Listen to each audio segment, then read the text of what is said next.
Bismillahirrahmanirrahim. Assalamualaikum warahmatullahi wabarakatuh. Baik, Allah berfirman dalam surat Al-Imran, "Wasari'u ila magfiratin min rabbikum wa jannatin arduha as-samawati wal ardu 'iddat lil muttaqin." Dapat ya? Dan bersegeralah kalian, kata Allah, kepada magfirahku, kepada ampunanku, dan juga surgaku yang luasnya bagaikan langit dengan bumi. 'Iddat lil muttaqin, diperuntukkan khusus bagi orang-orang yang bertakwa. Ya Allah, bertakwa yang bagaimana ya Allah? Kalimat selanjutnya, alladzina yunfikuna fis sarai wad dharra wal kadhiminal ghaiz wal 'afina 'anil nas wallahu yuhibbul muhsinin. Yaitu, kata Allah, orang-orang yang dia secara konsisten menginfakkan hartanya, baik dalam keadaan lapang maupun keadaan sempit. Ini cara bersyukur. Pada saat kita sedang mendapatkan rizki, kita infak. Itu biasa, karena semua orang akan melakukan itu insya Allah. Tapi pada saat dia sedang sempit rizkinya, tetap dia berinfak. Karena ini dia faham betul, di dalam hartanya tetap ada hak-hak orang lain sebagai tanda syukur kepada Allah Subhanahu wa ta'ala.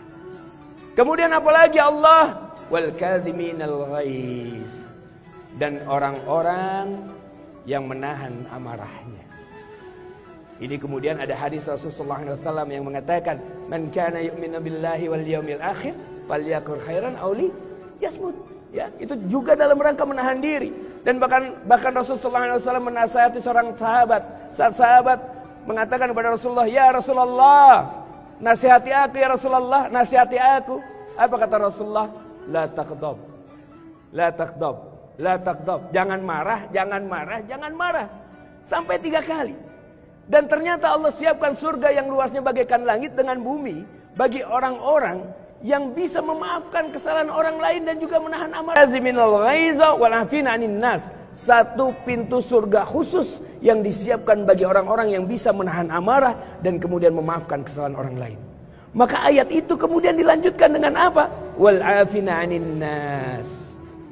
Wallahu yuhibbul muhsinin. Dan Allah itu cinta, bukan cuma suka, cinta kalimatnya terhadap orang-orang yang berbuat baik sedemikian rupa itu. Allahu Akbar. Kemudian yang ketiga, apa ciri-ciri orang bersyukur yang ketiga? Yiryanul lisan bil dzikrin wassana'u alaihi. Yaitu orang-orang yang lisannya, yang bibirnya itu tidak pernah kering dan selalu basah dengan zikir kepada Allah, dengan mengingat Allah di dalam setiap hembusan nafasnya, di dalam setiap gerakan langkahnya, dimanapun dia melangkahkan kaki dalam keadaan apapun, dia tetap mengingat Allah Subhanahu wa ta'ala.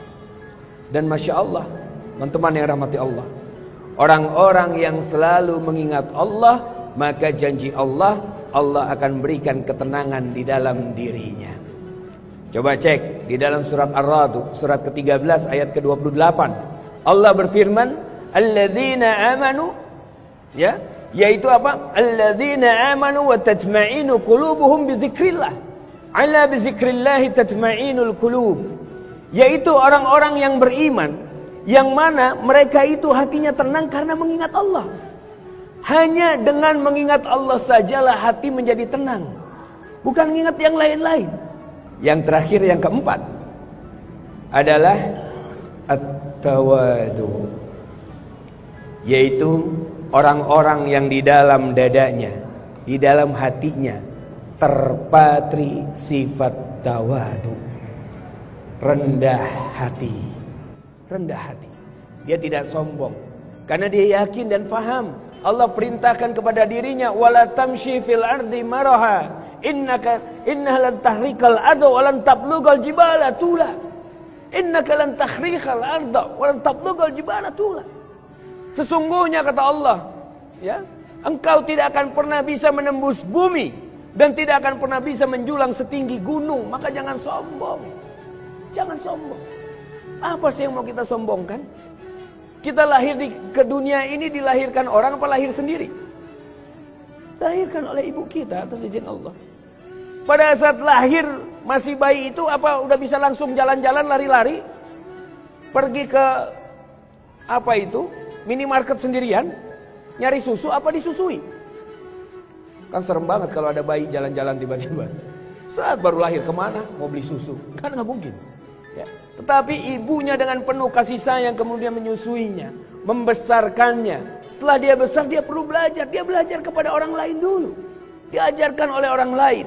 Saat kemudian dia sakit, dia dirawat oleh orang lain. Saat kemudian dia mau wafat dan wafat, ternyata dia pun gak bisa mandi sendiri. Dimandikan oleh orang lain. Dikafankan oleh orang lain.